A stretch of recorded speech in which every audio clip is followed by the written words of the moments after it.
Welcome back. Haitian President Jovenel Moïse was assassinated early Wednesday, plunging the country into further turmoil at a time of political instability and escalating violence. Haiti's borders and international airport are closed and martial law has been imposed after Haiti's acting prime minister declared a state of siege. More in this report. Hello and welcome back to the program. We bring you some breaking news now. And Haiti's President Jovenel Moïse has been assassinated at his home in Port-au-Prince. The interim Prime Minister Claude Joseph says he's now in charge of the country and has urged the public to remain calm. Mr. Moïse's injured wife is also in hospital, he says. President Moïse had been ruling Haiti, the poorest country in the Americas, by decree after legislative elections due in 2018 were delayed in the wake of disputes, including on when his own term ends. In addition to the political crisis, kidnappings for ransom have surged in recent months, further reflecting the growing influence of armed gangs in the Caribbean nation. Jacqueline Charles, the Haiti and Caribbean correspondent for the Miami Herald, gave me the very latest. This is a developing story. What we know from the Prime Minister's office is that unknown assailants entered the president's private residence earlier this morning at around 1 a.m. It's time that they've told us. I've been told that it happened earlier, but they shot the president. He was mortally wounded. My sources have confirmed that he is in fact dead, and his wife was shot in the arm. She's currently getting medical care. That's the only thing that we know about her. We don't really have an idea on how serious her injuries are or who these individuals were. What the Prime Minister's office has told us is that they spoke Spanish. I also know that they were also individuals who spoke English. They claimed to be part of a U.S. Drug Enforcement Administration operation. That is not true. And in fact, a high-ranking official in the Haitian government said that these were mercenaries. Now, who paid for them, where they came from, how they got in the country undetected, these are questions that we are all trying to get to the bottom of. Yeah, and Jacqueline, tell us a little bit about Claude Joseph, the Prime Minister. Is he now stepping in? Well, this is the problem. There is constitutionally no answer for what's happening right now. This is a president who had just a few more months left on his term. Claude Joseph has not been ratified by Parliament. He is an acting interim prime minister who technically is a resigned prime minister because just this week, President Jovenel Moïse named a new prime minister that he was supposed to swear in the next couple of days. So Haiti is in between governments, both of which are de facto. There are people who are going to say that even the naming of either of these guys was not legal because there's an argument among some constitutional experts and opposition that President Jovenel Moïse's presidential term ended on February 7th of this year. Now, Moïse himself has argued otherwise, but just to also give you just the more chaos. I mean, even the president of the Supreme Court, we don't have one. He died last week of COVID-19. So, you know, there are versions in the Constitution that says if the president is not there, if he leaves or he dies, you tap the president of the Supreme Court or you tap the oldest member of the Supreme Court. Well, that gentleman is now heading up a transition shadow government that was named by the opposition earlier this year. So legally, constitutionally, you know, who's in charge? There is not an answer. How long is Claude Joseph going to be able to hold the wheel steady in this country that is very volatile, that is already undergoing multi-pronged crisis? We just don't know. Indeed. And I just want to briefly pick up on that point that you've talked about with Haiti being in this volatile state. It's already dealing with a humanitarian crisis and now a political one. Exactly. In armed gangs, you've had 16,000 Haitians at least who've been forced out of their homes from poor working class neighborhoods in Port-au-Prince. The southern region of the country has been completely cut off. We just dodged a bullet with tropical storm / hurricane Elsa. Had it hit the country, you would not have been able to provide humanitarian aid to the people in the southern region because, you know, the southern entrance of Port-au-Prince has been a no-go zone. Just this week, a nurse was killed, shot in the head when she was sitting in an ambulance when they were trying to get assistance.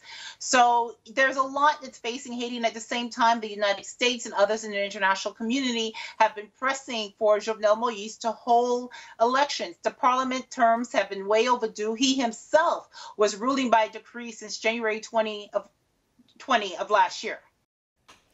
That was Jacqueline Charles reporting.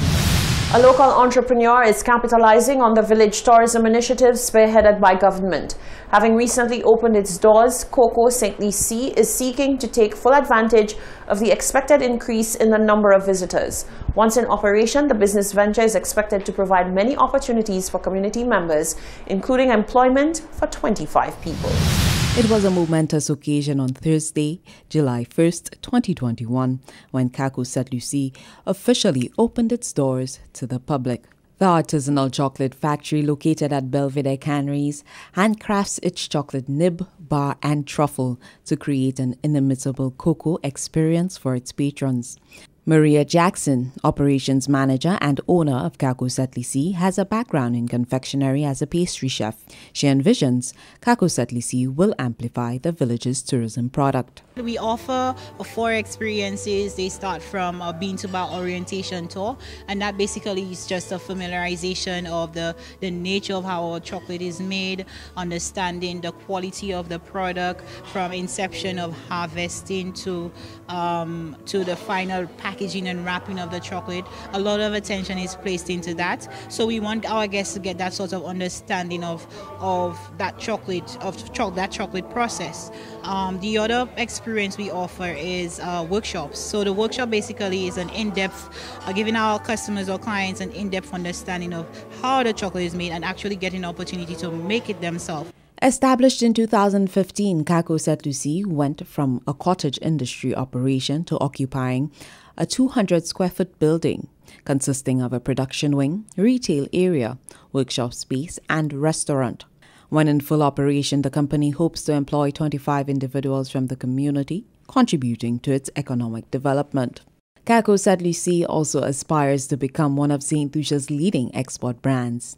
Export St. Lucia Chief Executive Officer, CEO Sunita Daniel, says Export St. Lucia is working with the business to assist it in realizing that dream. We've been with Coco St. Lucie from the very beginning because we've recognized the potential of the product to really go into the export markets and the international markets. So we've actually assisted them with packaging and branding. And we've done some market research. We've actually taken them on a mission with us to the UK to look at what the market is like. And I can tell you that the market for chocolates is in the billions of US dollars now. And so we are actually not making full use of the market out there. And so we're very happy that an authentic, a small company like Coco St. Lucie could actually make that move. And so we're here to support them and to ensure that they get into the international markets. Minister for Tourism, Information and Broadcasting, Culture and Creative Industries, and Parliamentary Representative for Ancillary Canneries, Honorable Dominic Fady, says the opening of Coco St. Lucie creates opportunity for the revitalization of the cocoa industry in the community of canneries.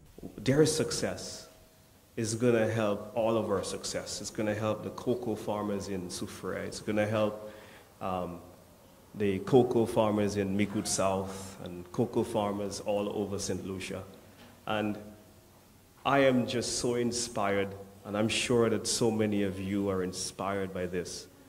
The Ministry of Tourism is very proud of the small part that we have played in making sure that the concessions available for this facility was approved by the Cabinet. So thank you, the Chairman of our Cabinet, Mr. Prime Minister, for your support in making sure that this small business enjoys the same tax breaks that many large companies in St. Lucia do enjoy. The community of Canneries has been the home of an icicle and keyring factory, both of which were foreign owned. The opening of locally owned and operated Coco St. Lucie places significant focus on the empowerment of young women in the community. From the Government Information Service, I'm Hermedy Mark reporting.